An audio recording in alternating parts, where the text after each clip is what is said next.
A U.S. destroyer is moving through the Taiwan Strait. It's operating in international waters on a routine transit. Within hours, Chinese naval ships appear alongside it. They don't block the path, they don't fire, they don't even try to force it to turn around. They just stay there, close enough to track every move. In some encounters, ships pass within just a few hundred meters. One wrong move, and it turns into a collision within seconds. On paper, this looks like restraint. A rising naval power watching, but not acting. But this is where the situation becomes difficult to read.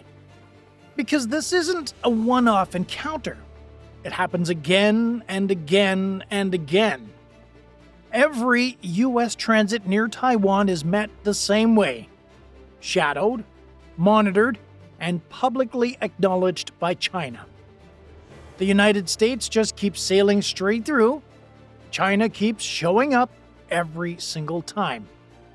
No interception, no escalation, no clear attempt to stop it. And yet, nothing really about this is passive. So here's the real question. If China wants control over the waters near Taiwan, why does it keep choosing to follow U.S. Navy ships instead of stopping them? Its ships enter the Taiwan Strait, complete their transit, and leave on schedule. No forced deviation, no physical obstruction, no denial of movement. From a purely military perspective, that should be the only thing that matters. Freedom of navigation is intact. But this is where the situation starts to shift. Because every time a U.S. ship moves through the strait, it is no longer operating alone. Chinese ships are there, Chinese aircraft are overhead, Chinese command is watching in real time. The transit still happens, but the environment around that transit is no longer neutral. And that creates a contradiction. If the United States can still sail through, it appears to retain control. But if China can consistently appear, track, and frame every movement, it begins to shape how that control is perceived. This is the paradox. The ship that is supposed to demonstrate freedom of movement is now moving inside someone else's observation system. On paper, nothing has changed. In practice, every transit is being turned into a monitored event. So the question is no longer just who can move, it becomes something more subtle. Who controls the situation? The ship that passes through, or the force that is always there waiting for it, watching? If this were a simple power contest, the next step would be obvious. China would try to stop the transit. Not follow it, not observe it, stop it. Position ships across the route, force the U.S. destroyer to slow down, create a situation where continuing forward becomes physically risky. That is what control looks like in the most direct sense. If you claim authority over a body of water, you deny access to others. You don't quietly escort them through it. And China has the tools to attempt this. Modern destroyers, fast attack craft, air cover from the mainland, and layered missile systems along the coast. Assembling a blocking force in a relatively narrow strait is not impossible. So this is what many people expect. At some point, the shadowing stops and the interception begins. A moment where China forces a decision: push through or turn back. But that moment never comes. Instead, the pattern repeats over and over. The U.S. ship moves forward, China stays close, and the encounter ends without a confrontation. Which raises the next problem. What exactly is preventing the obvious move? Stopping a single warship in a narrow stretch of water should not be complicated. In reality, though, it is one of the most dangerous moves China could make. Because the moment Chinese ships try to physically block a U.S. destroyer, the situation changes from observation to direct confrontation. And that shift happens instantly. At close range, ships operate with very little margin for error.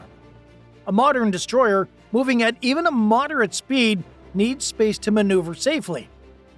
If another vessel cuts across its path, the risk of collision becomes real within seconds.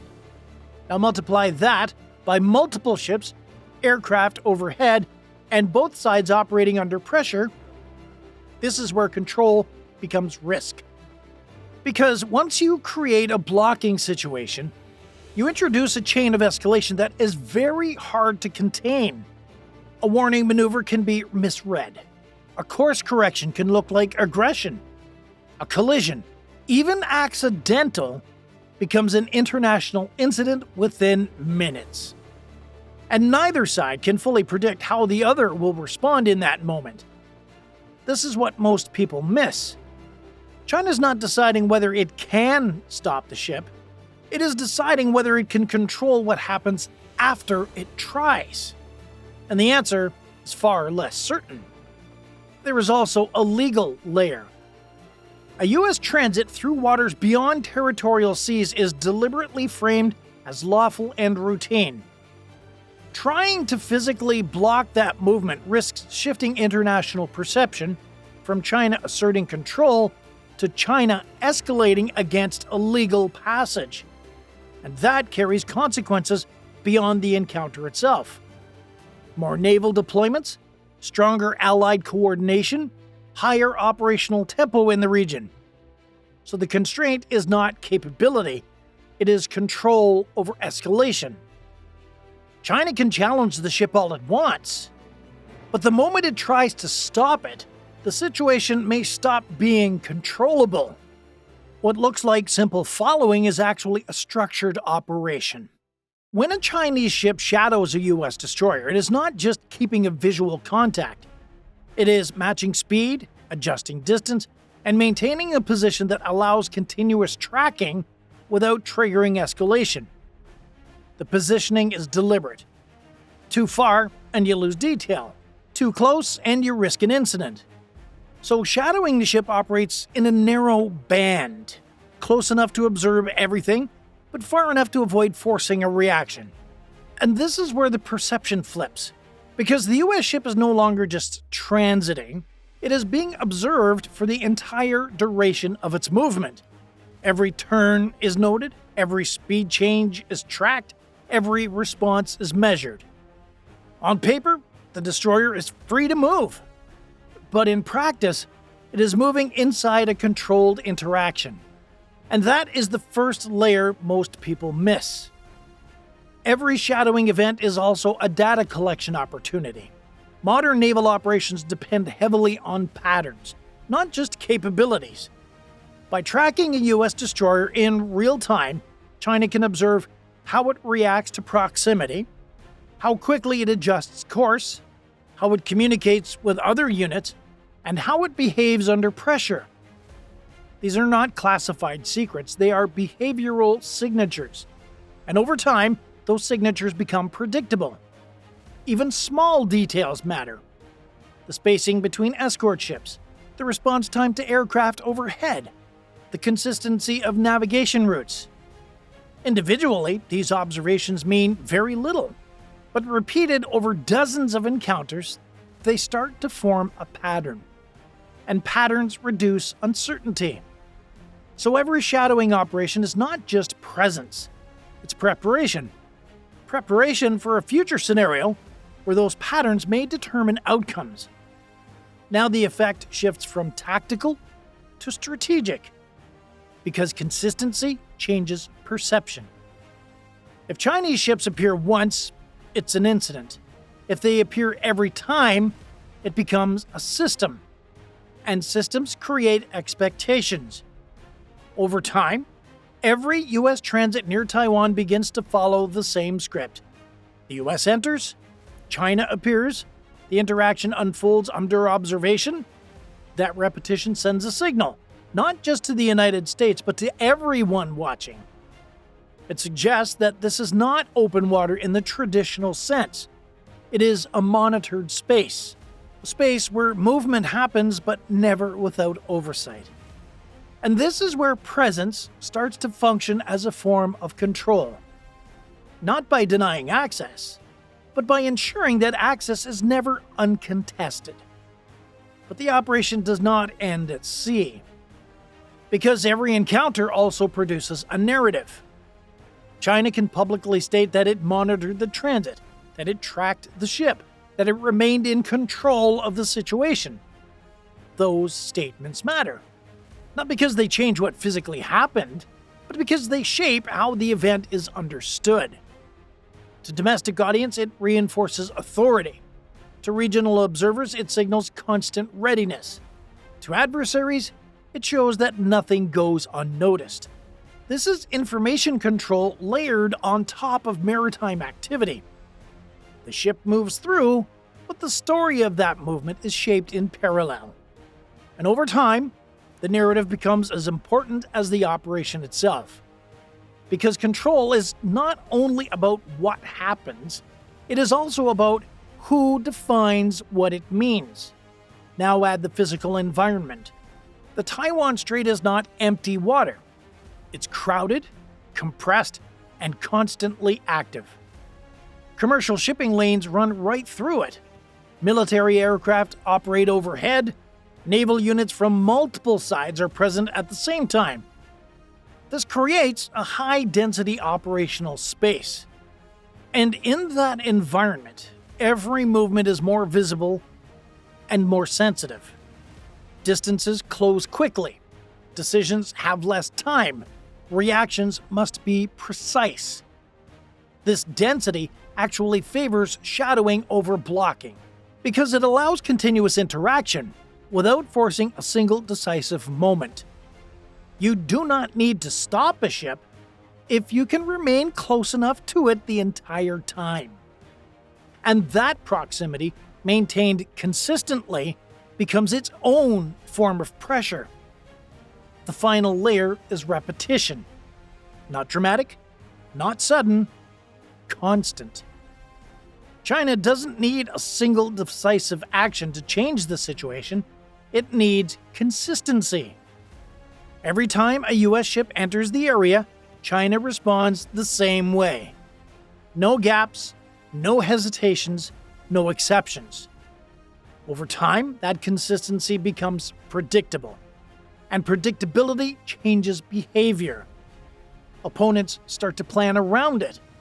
Allies start to expect it. Observers start to accept it as normal. This is how the environment shifts, without a single confrontation. Not through force, but through routine. Because once something happens every time, it stops being an event. It becomes the baseline. And at that point, the strategy is no longer about reacting to U.S. movement.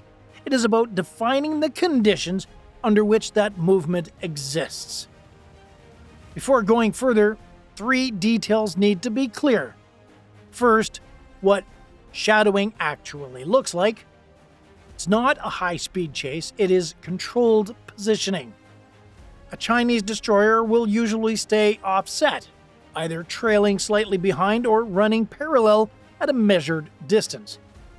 Close enough to maintain a radar lock, visual confirmation, and continuous tracking. Far enough to avoid forcing emergency maneuvers. At the same time, aircraft may operate overhead, extending the observation range and filling in any gaps in visibility. The result is constant contact without direct interference. Second, why not just block or ram? Because the moment a ship crosses into the path of a U.S. destroyer, the situation becomes unstable. At close range, even a small miscalculation can lead to a collision, and a collision between naval vessels is not a minor incident. It forces immediate political and military response. So the risk is not just tactical, it is uncontrollable escalation. Third, why the U.S. keeps sailing anyway? Because stopping would concede the principle. If routine transits end due to pressure, the environment changes instantly. So both sides continue. One moves forward, the other stays close. And neither crosses the line that turns pressure into conflict. At first glance, this looks like hesitation. A navy that can challenge, but chooses not to. But once you break the system down, the logic changes. China is not trying to win a single encounter in the Taiwan Strait. It is trying to shape every encounter. By shadowing instead of stopping, it avoids the escalation it cannot fully control, while still gaining surveillance, presence, and narrative advantage every time. The US ship completes its transit, but it does so under constant observation, constant proximity, and constant signaling. And that is the shift. Control is no longer about denying movement. It is about defining the conditions under which that movement happens. Power at sea is not just about what you can stop, it is about what you can shape without firing a shot. So what do you think? Is this restraint, or is it long-term control strategy? Let us know in the comments. Thanks for watching. We'll see you in the next video, and help us push this new channel to 1,000 subscribers. I'll see you in the next video.